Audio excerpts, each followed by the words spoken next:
All right, here are the solutions for homework number 8. Check them out.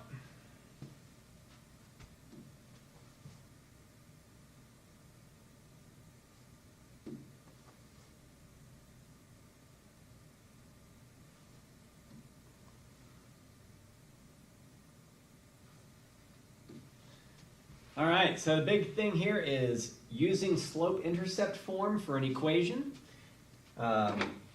Let's get started. Number 1, in these you're supposed to determine the slope and determine the y-intercept. Well, the first equation is already in slope-intercept form. So it is really easy to name the slope. The slope is the number in front of the x. It's the coefficient of x. In this case, that's 1/2. And the y-intercept is the constant term, or the number that's not attached to the x. That is a -3. And the way you use those numbers to graph your line is you start by putting a dot at -3 on the y-axis, because that is where it crosses the y-axis, the y-intercept. And then you use the slope.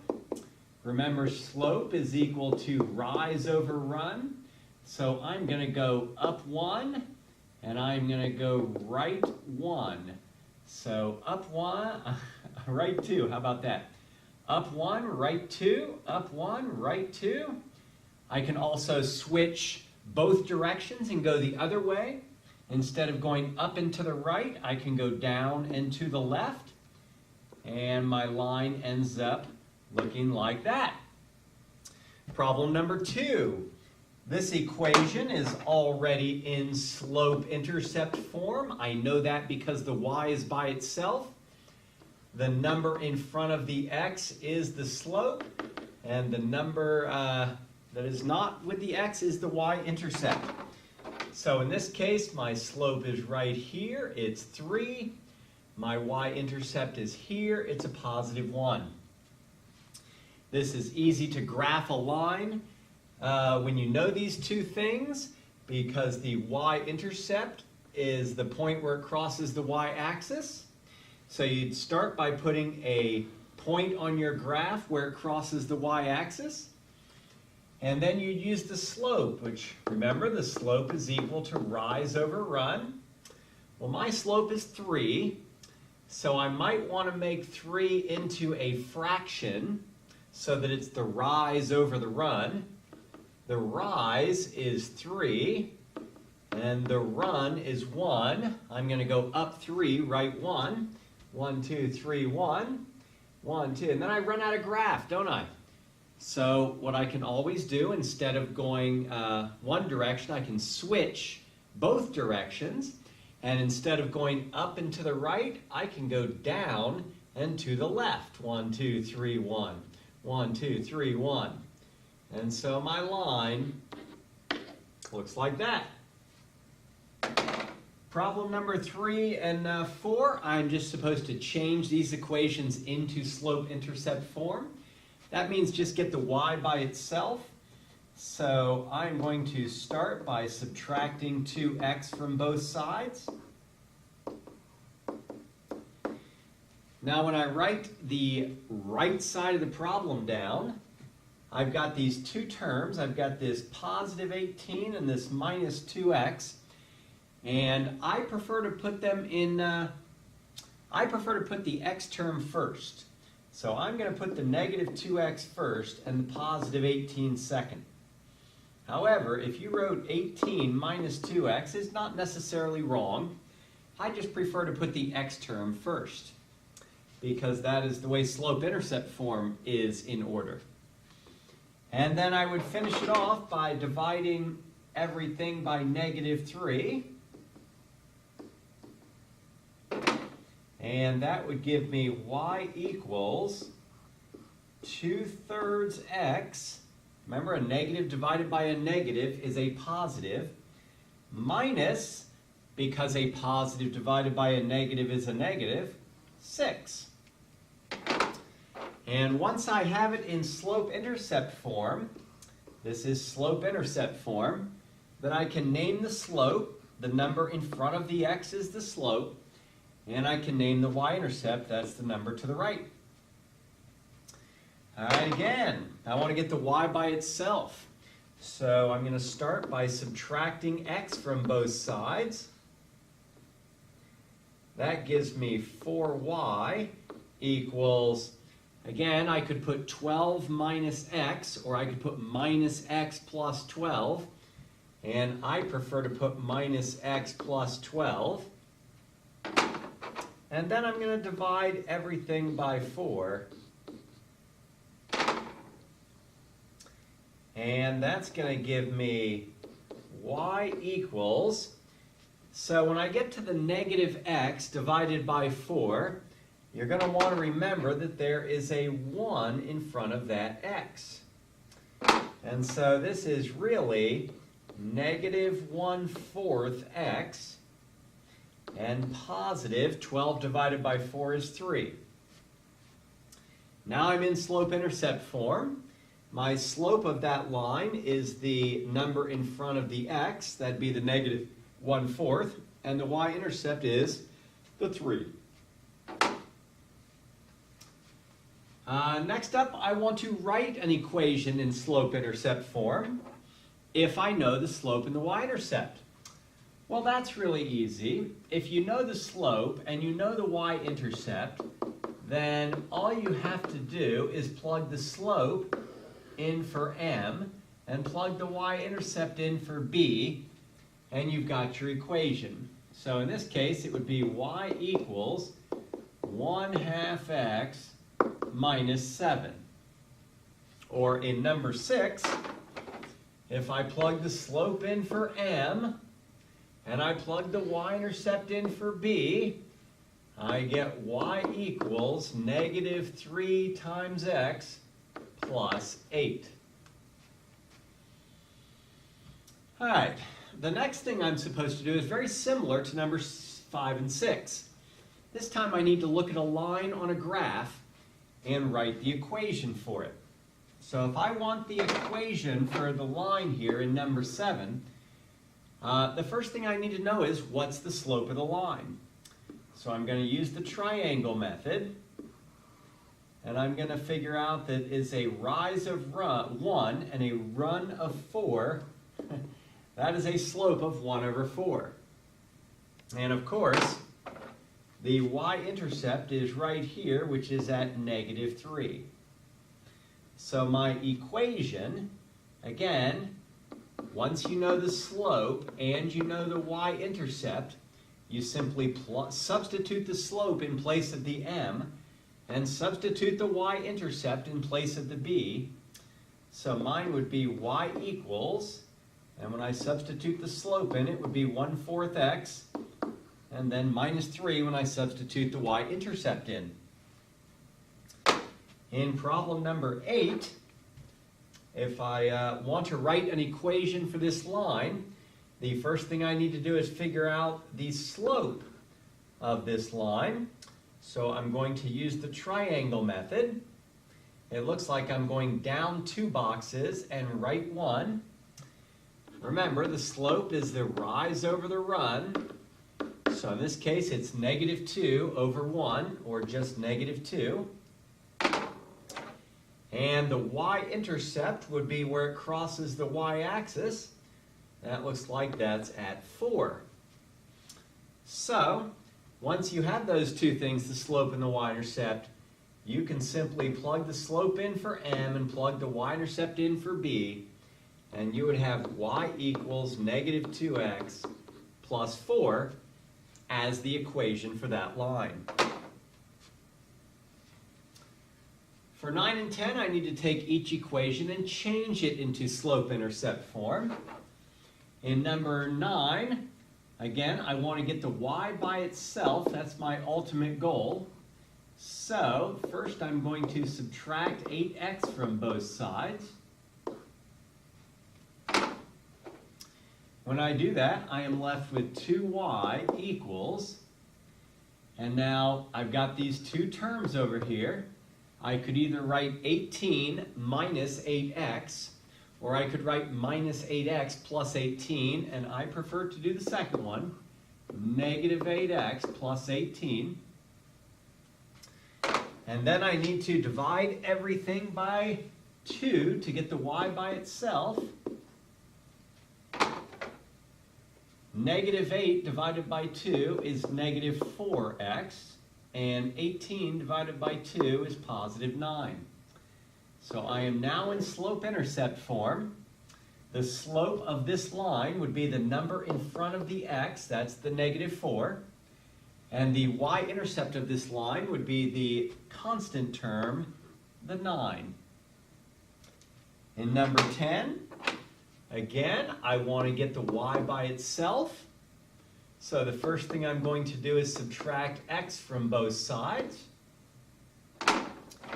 That leaves me with negative y equals negative x minus 7. We're going to want to remember that there's a 1 in front of each of the x and the y. So to finish this off, I'm going to be dividing everything by negative 1 to cancel out the negative 1 and get the y by itself. Well, when I get to the x, negative 1 divided by negative 1 is positive 1x. And negative 7 divided by negative 1 is positive 7. I am now in slope-intercept form. The coefficient of x is my slope, and the constant term, or the number that's not attached to the x, is my y-intercept. In 11 through 14, I need to change these equations into slope-intercept form. So in 11, I would subtract 3x from both sides. That gives me negative 2y equals negative 3x and positive 8. Then I need to divide everything by negative 2.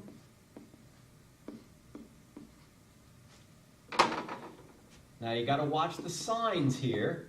Negative 3 divided by negative 2 is positive 3 over 2x. And positive 8 divided by negative 2 is a negative 4. So, the slope of this line is 3 over 2, and the y-intercept is negative 4. To graph it, I would put a dot at the y-intercept, negative 4, and I would use the slope. A slope of 3 over 2 is telling me to go up 3, right 2. So I'm going to go up 3, right 2, up 3, right 2. And I'm going to draw that line. And I have graphed the equation.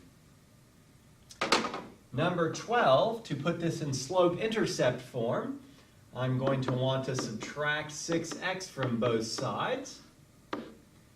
That gives me 3y equals, I'm going to put the negative 6x first and the positive 12 second. Then I would divide everything by 3 to get the y by itself. That gives me y equals negative 6 divided by 3 is negative 2, and positive 12 divided by 3 is positive 4. So, now that I'm in slope-intercept form, this is the slope, negative 2, and this is the y-intercept, positive 4. To graph the line, I would start by putting a dot where it crosses the y-axis. That's positive 4. And I would use the slope. Now the slope is negative 2.